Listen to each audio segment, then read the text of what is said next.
खबर कुशलगढ़ से, जहां आदिवासी परंपरा के अनुसार यह उनके लिए वर्ष का अंतिम त्यौहार होता है। इस त्यौहार का काफी महत्व है। इस त्यौहार का शुभारंभ पूर्व रविवार से ही पूजा पाठ के साथ हो जाता है।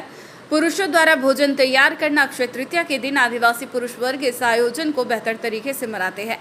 इस दिन घर से बाहर पेड़ों के नीचे रसोई लगाई जाती है और दाल, पानिया, बाटी चूरमा आदि की तैयारी पुरुष ही करते हैं।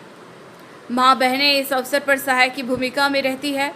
बड़ के पत्तों, ढाक के पत्ते पर शानदार पानियाँ तैयार करके कंडों पर सेके जाते हैं। खाना बनने के बाद चूल्हा अग्नि को भोग लगाया जाता है। फिर आसपास परिवार में खाना अदला बदली करके फिर खाते। इससे प्यार, मोहब्बत, भाईचारा बना रहता है।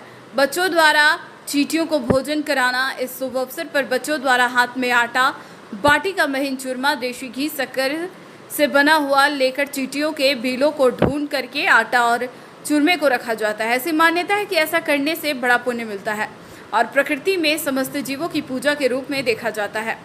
आम नीम के पत्तों से तोरण का निर्माण करना। जब शाम को पूरे रसोई का सामान घर में वापस रखने से पहले में दरवाजे या गेट पर आम के पत्ते से भरे हुए तोरण को पहले बांधा जाता है। इसके बाद में पूरा सामान घर के अंदर रखा जाता है। ऐसी मान्यता है। इस दिन से आदिवासी परंपरा में एक नए मौसम का आगाज हो जाता है और खेती के कार्य जुड़ के अगले दिन से लग जाते हैं।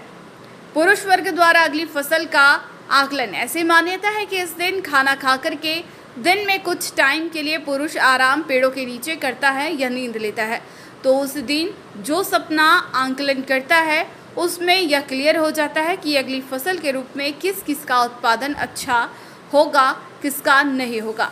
अक्षय तृतीया से ही खरीफ की फसलों की तैयारी शुरू। अगले दिन से भी सभी किसान खेतों की जुताई, सूंड, काटेली, झाड़ियां को साफ करना, गोबर खाद डालना का कार्य शुरू कर देते हैं। लेकिन इस कल्चर का अब थोड़ा महत्व कम होता जा रहा है। नई जनरेशन को इसकी जानकारी होना बहुत ज़रूरी है।